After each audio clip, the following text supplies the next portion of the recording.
Developing tonight as well, Atlanta police confirming the people who set fire to some construction equipment overnight are tied to protests at the Atlanta Public Safety Training Facility. Happened at a construction site in a southeast Atlanta neighborhood. So new this hour, we've learned this kind of vandalism not only happening in Atlanta. And Channel 2 investigative reporter Ashley Lincoln with us live on this, where last night's arson happened, Ashley, with a look at the damage and now the results of the investigation. Yeah, Justin, police are still investigating. Our viewers can take a closer look as to what happened. You can see the damage left behind. Now, we do know these types of acts aren't just happening here in Atlanta, but we do know the same acts of vandalism happening in at least 20 other states.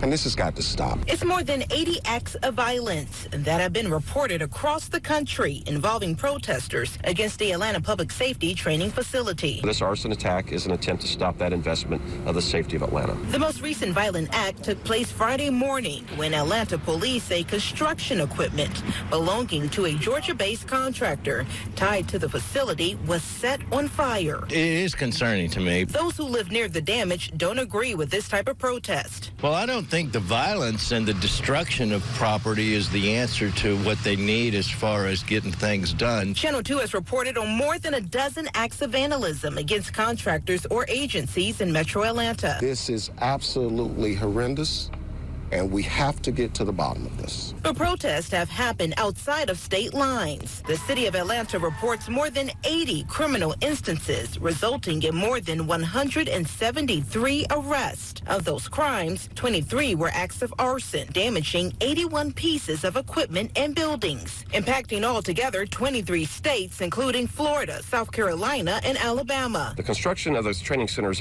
is on schedule. We'll be moving in December. Chief Darren Sherbaum says with this latest fire occurring near homes, there's concern for public safety. If this individuals are not stopped soon, they are likely to cost someone their life. And the city says despite these recent acts of vandalism, they are still on track with this project, having more than 75% completed. As you heard the chief, they anticipate being done with construction by December. Reporting live in Southeast Atlanta, Ashley Lincoln, Channel 2 Action News. More details on the Public Safety Training Center.